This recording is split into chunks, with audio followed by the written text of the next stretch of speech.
Bonjour mes frères, bonjour mes soeurs.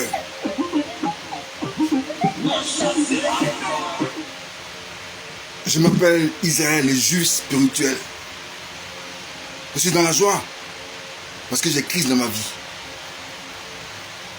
Il y a plusieurs d'entre vous qui ne connaissent pas qui est véritablement le Fils de Dieu.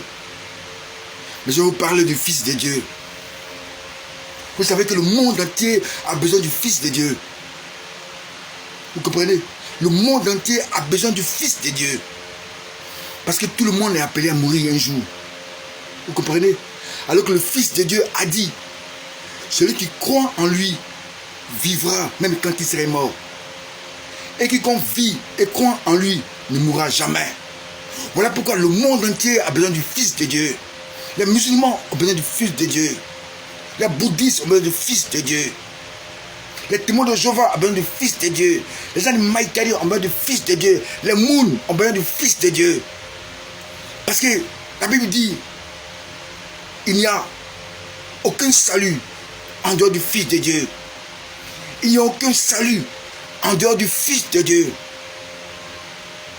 C'est lui que Dieu a destiné pour le salut de l'humanité. Parce qu'il est écrit dans Jean 3,16. Car Dieu a tant aimé le monde qu'il a donné son Fils unique, avec quiconque croit en lui ne périsse point, mais qu'il ait la vie éternelle. Et que Dieu, en effet, n'a pas envoyé son Fils dans le monde pour qu'il juge le monde, mais pour que le monde soit sauvé par lui. Celui qui croit en lui, dit la Bible, n'est point jugé. Mais celui qui ne croit pas en lui est déjà jugé parce qu'il n'a pas cru au nom du Fils unique de Dieu. Et la Bible dit, ce jugement, c'est que la lumière étant venue dans le monde, les hommes ont préféré les ténèbres à la lumière parce que leurs œuvres étaient mauvaises. Car celui qui fait le mal est la lumière et ne vient point à la lumière de peur que ses œuvres ne soient dévoilées. Mais celui qui agit selon la vérité vient à la lumière afin que ses œuvres soient manifestées parce qu'elles sont faites en Dieu. Mes frères, la Bible dit que le Fils est venu pour le salut de l'humanité. Il n'y a aucun nom qui a été donné parmi les hommes par lequel nous devons être sauvés. C'est le nom du Fils. Dieu a dit, celui-ci est mon Fils bien-aimé en qui j'ai mis toute mon affection. Mais quand on parle du Fils, les gens ne savent pas en réalité que cela signifie. Le Fils est la personne de Dieu lui-même en chair et en os. Parce que Dieu, il est esprit, il n'est pas corps. Dieu n'est pas corps. Dieu n'est pas corps, il est esprit. Et la Bible dit dans Luc 24, à partir du verset 39, qu'un esprit n'a ni chair ni os. Et Dieu, il est esprit. Il n'a ni chair ni os. Mais la Bible dit dans Isaïe 43, à partir du verset 10, que Dieu s'est formé un corps. Il s'est formé un corps. Et il est venu élire domicile dans ce corps. Il est venu habiter dans son corps. Il est venu résider dans ce corps.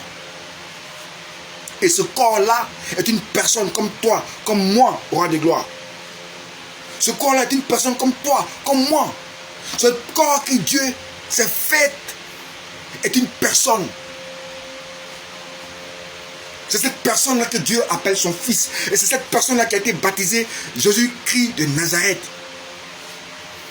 Et cette personne-là que Dieu a envoyé sur la terre des hommes pour le salut de l'humanité. Le Fils. La Bible dit que le Fils est l'agneau de Dieu qui ôte le péché de l'humanité. Le Fils est l'agneau de Dieu qui ôte le péché de l'humanité. Mon frère, la Bible dit que celui qui croit au Fils ne verra jamais la mort. Celui qui croit au Fils ne verra jamais la mort. La Bible dit que le Fils lui-même, il a dit, en Jean 11, on va dire versets 24 à 25. Je suis la résurrection et je suis la vie. Celui qui croit en moi vivra même quand il sera mort. Et quiconque vit et croit en moi ne mourra jamais, mon frère. Le Fils l'a dit en Jean 14, verset 1. Il a dit que votre cœur ne se trouble point. Croyez en Dieu et croyez en moi. Il y a plusieurs demeures dans la maison de mon Père. Si cela l'était, je vous l'aurais dit. Et lorsque je m'en serai allé et que je vous aurai préparé cette place, je reviendrai et je vous prendrai avec moi afin que là où je suis, vous y soyez aussi, mes frères. Le Fils l'a dit. La Bible dit, dans 2 Jean 9, donc 2 Jean, verset 9, quiconque va vers vous et n'apporte pas la doctrine de Christ n'a point Dieu. Mais celui qui apporte la doctrine de Christ a le Père et le Fils. Celui qui vient vers vous et qui ne vient pas avec la doctrine de Christ, ne le recevez pas dans votre maison et ne lui dites pas salut. Car celui qui lui dit salut partage ses mauvaises œuvres. Mon frère, je te parle du Fils. Le Fils, il est le commencement, il est la fin. Le Fils, il est la toute première création de Dieu. La toute première création de Dieu avant les choses les plus anciennes.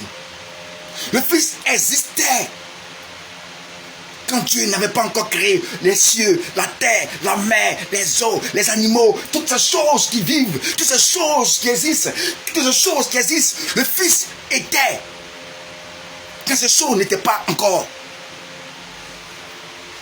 Le Fils, c'est la personne de Dieu lui-même, en chair et en os. Mon frère, il faut que tu le saches. Voilà pourquoi tu dois accepter le Fils dans ton cœur, comme ton Seigneur, comme ton Sauveur personnel. Autrement dit, tu es perdu pour l'éternité. Je te le dis. Tu es perdu pour l'éternité. Tout homme sur cette terre des hommes doit accepter Jésus-Christ comme son Seigneur et comme son Sauveur personnel. Je te le dis, mon frère. Tu dois accepter Christ. Autrement dit, tu es perdu pour toujours. Tu es appelé à mourir. Tu es appelé à mourir. La Bible dit dans Hébreux 9, 27, qu'il est réservé aux hommes de mourir une seule fois, après quoi vient le jugement. Qu'il est réservé aux hommes de mourir une seule fois, après quoi le jugement. Si tu es mort, mon enfant, soit tu es jugé, mais si tu es jugé, tu seras obligatoirement condamné. Mais la Bible dit qu'il n'y a point de condamnation à ceux qui sont en Jésus-Christ. Je te l'ai dit, mon frère, il faut que tu me comprennes. Ce que je dis est une pure vérité. Il n'y a pas de salut en dehors de Christ.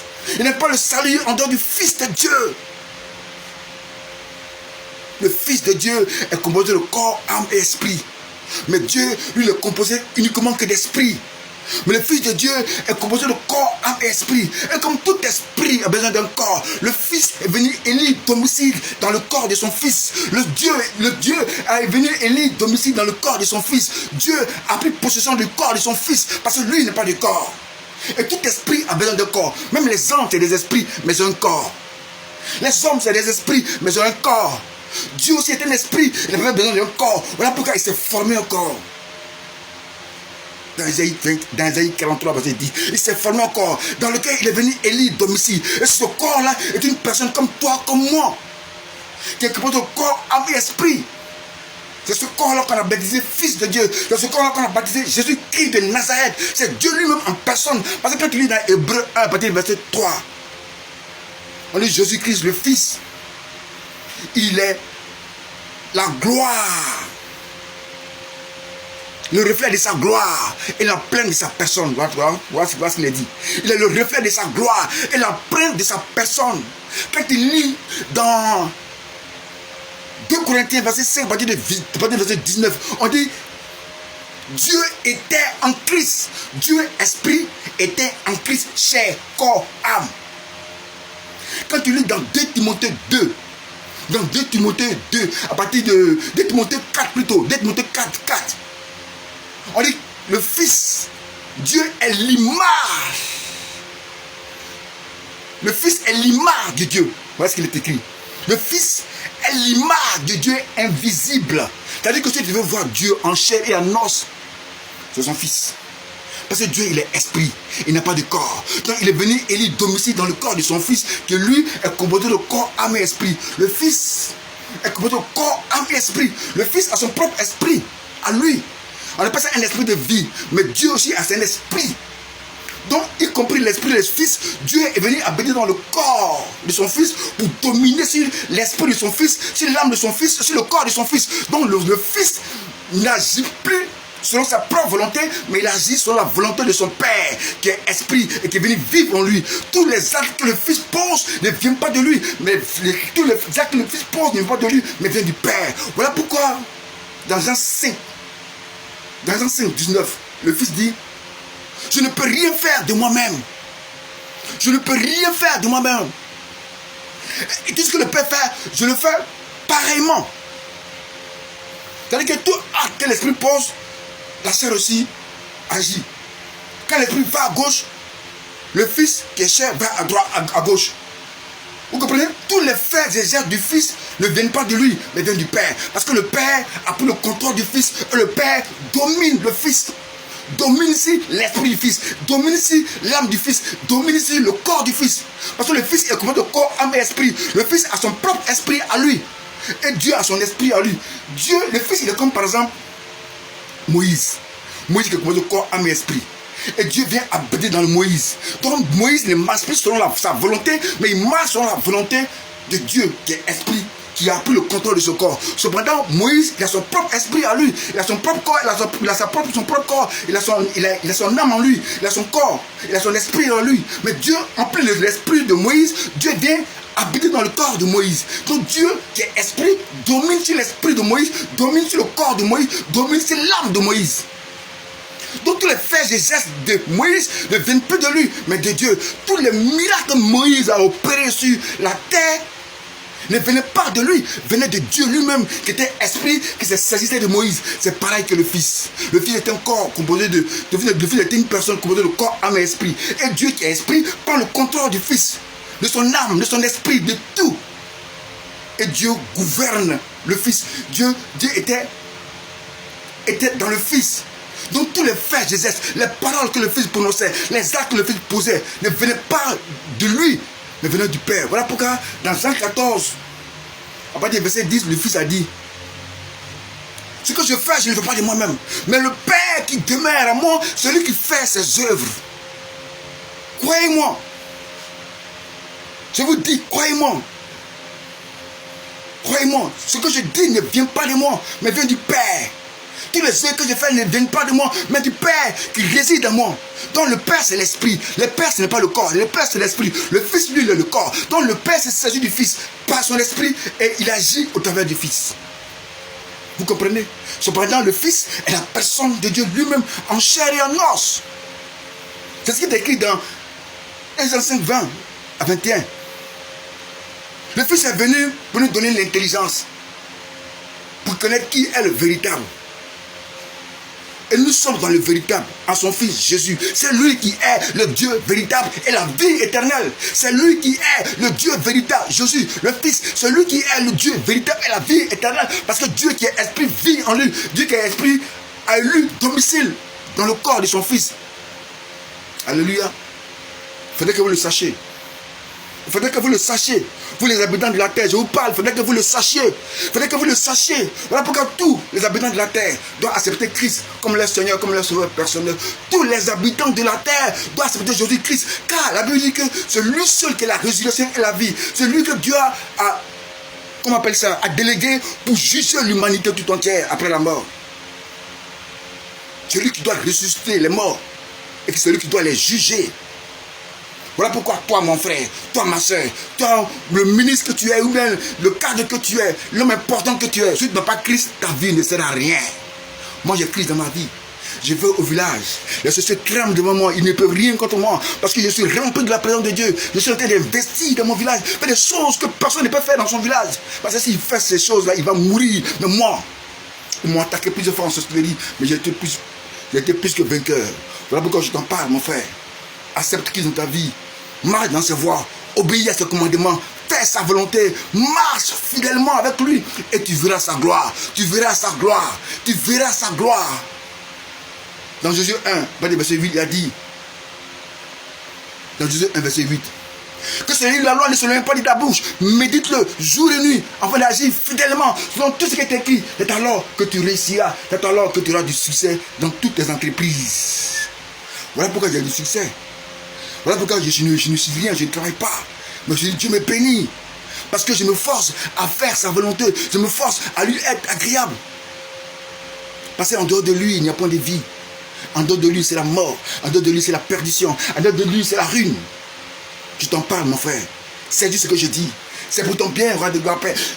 Accepte Jésus-Christ dans ta vie comme ton Seigneur, comme ton Sauveur personnel. Je te l'ai dit, mon frère. Je te l'ai dit, ma soeur. Accepte Christ dans ta vie comme ton Seigneur, comme ton Sauveur personnel. Autrement dit, tu seras foutu pour l'éternité. Ça, je te l'ai dit, mon frère. Prépare ton avenir après la mort. Prépare ton avenir après la mort. Prépare ton avenir après la mort. Je te le dis. Prépare ton avenir après la mort. Car il y a un jugement terrible qui arrive sur cette nation. Un jugement terrible qui arrive sur cette nation. D'ici peu de temps, il y aura des milliers de morts. Donne ta vie à Christ pour que tu sois sauvé s'il arrivait que tu mourrais. Donne ta vie à Christ s'il arrivait que tu mourrais. Il y a un événement terrible qui vient. Alpha Blondy l'a chanté.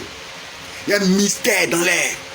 Beaucoup d'hommes vont mourir. Il y a un mystère dans l'air. Beaucoup d'hommes mourir avant de la chanter. Mon frère, et ça, c'est du peu de sang. Les gens parlent, les gens font des songes et ils en parlent. Donne ta vie à Christ, mon frère. Car Christ est la résurrection et la vie. Il a dit que celui qui croit en moi vivra même quand il sera mort. Donc donne ta vie à Christ pour que tu puisses avoir la vie éternelle après la mort. Il y a une vie après la mort. Il y a une vie après la mort. Une vie. On va venir régner 1000 ans sur cette terre. Et après les 7 terres, on va aller dans la nouvelle Jérusalem. On va vivre d'éternité en éternité, d'éternité en éternité. Je veux que tu fasses partie de ceux qui doivent vivre d'éternité en éternité avec nous. Donne ta vie à Christ, mon frère. Je suis l'évangéliste, le puissant évangéliste, Israël, le juif spirituel. Donne ta vie à Christ, je te le dis. Donne maintenant ta vie à Christ. Sois béni. Et on se parlera un autre jour.